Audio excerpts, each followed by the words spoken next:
Hello, everyone. Today is not a good day for me, but still, I decided I will also record this just to show you in real time how I address certain things that are result of the condition I guess you and me share.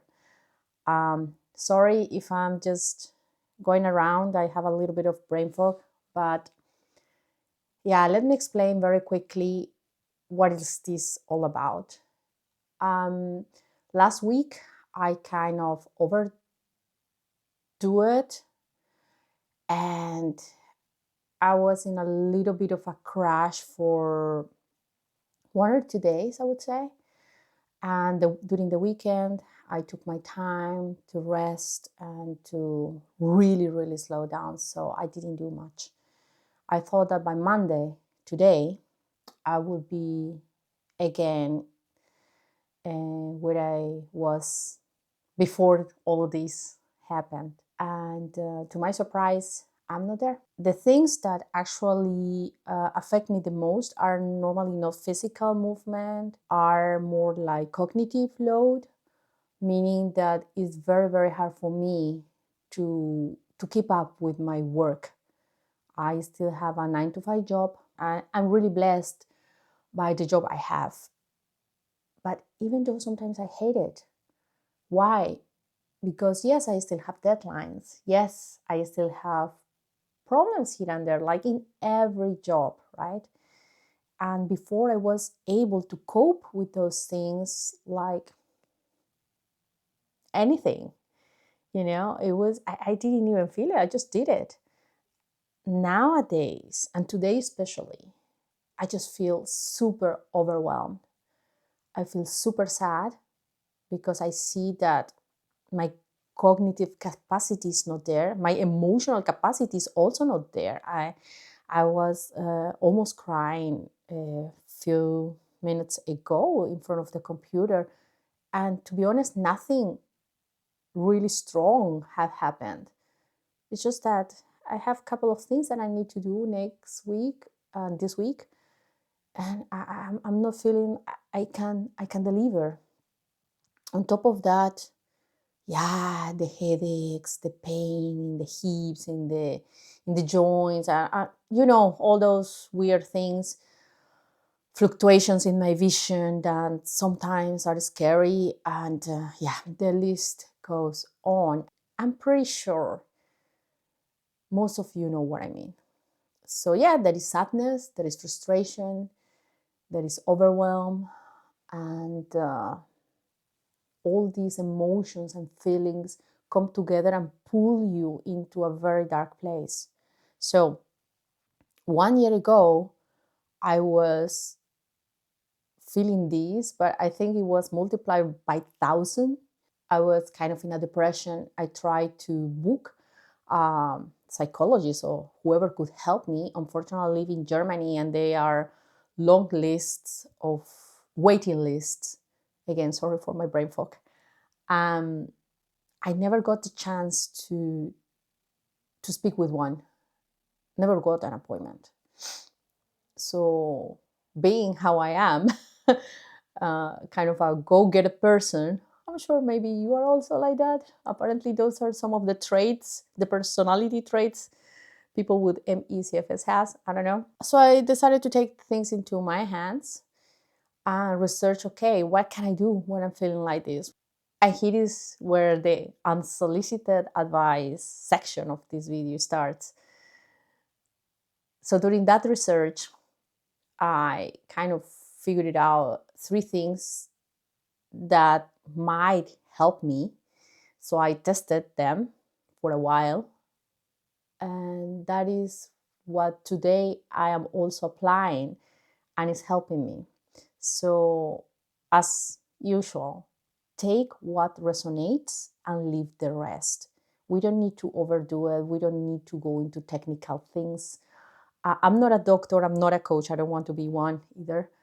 I'm not an expert. I just share with you what has worked for me. And really, guys, we don't need to understand why everything works into so much detail for us to take action. If we all needed to understand how the chemical chain or process of oxygen going into our lungs goes for us to keep us alive before we breathe, I think we were not having this conversation. So just keep that in mind. So, long story short, the first thing I do when I find myself in those dark moments, sorry, I cannot even pronounce that word, moments, is to stop what I'm doing. If I am in front of the computer getting overwhelmed and thinking, my God, how I'm going to do this, I just stop and stand up. So apparently, there is something that happens in your brain that signals that, okay, we are stopping this loop when you change your physical position. It also triggers something in your brain. We are going to stop that loop. So yes, today, for example, I just stand up and went and took a shower. Why a shower? I also have recognized that for me, water is very calming, whether it's a bath, a pool, or a shower. So I needed something quick and I took a shower. You can see. For you, depending on your capacity and your preference, maybe even just opening the window, taking some fresh air might do the trick. Or just standing, going to, I don't know, the kitchen and take a glass of water.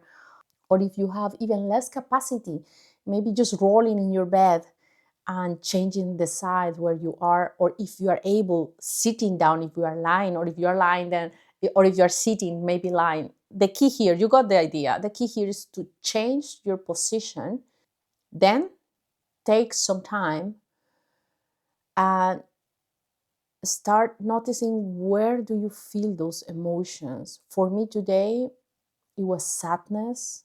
I mean, it's sadness. I still feel it there. Now I realize it. And it's some sort of a pressure here, right? When it's overwhelmed, it's also something kind of here, like I cannot breathe well, but it's here in this area. Just scan your body and try to locate where those emotions are. Don't fight them. It's okay for them to be there. Just acknowledge them. It's like, I feel you. You are there. Okay, good. So we are gonna do this today, huh? Great. I sometimes even speak to them. And that works. It's just about acknowledging rather than putting them aside. Apparently, to ignore them is not good. So we welcome them and we let them be there. We don't fight them. And then once you have done that, try to take those emotions, let them be there, but take them and vocalize them. It's like, okay, today I'm feeling sad because of this and because of that, and it's fine. I got this. Yeah, I'm really overwhelmed. I cannot understand why I'm so overwhelmed. There is not too much on my plate, but yeah, still I feel like that. It's fine. Or the other side, man, there's a lot of in my plate today. Makes sense that I'm overwhelmed, right? And I start to vocalize that. I heard that if you journal them, it's also good. Here, the key is to put all these things out. Apparently, when you speak or when you write them, you're kind of taking the weight these emotions and sensations and feelings have over our nervous system, and you're putting it outside, right? Now, the last thing after putting these things out there, whether it's journaling or talking, is to get one of the things you have in your recovery kit. I don't know how you call it. I call it recovery kit. And I'm pretty sure you have already heard about meditation, breath work, visualization, and all those things, right? That help you kind of calm down your nervous system. So I want you to take one of those practices, the one that is easier for you or most effective, and just do it for 3, 4, 5 minutes. And I assure you, you will feel better. You will still feel sad. You will still feel overwhelmed because the challenge and the cheatiness of the situation is still there. It's not going anywhere. But you're giving a little bit of a space to your brain and to your body to cope with that. Here, the idea is to prevent a crash. You know how we don't like crashes? So just giving those spaces, if you need to do this 2, 3, 4 times today, like in my case, just do it. Just do it. You are helping your body by opening time and space for it to find some balance or to at least stabilize a little bit. And again, we just hope that tomorrow is going to be another day and it's going to be better. So that is where I am today. I'm still doing those exercises. I still feel my sadness here, my overwhelm here. I will probably close this video now and keep doing my breath work, which, by the way, is the tool I picked for today.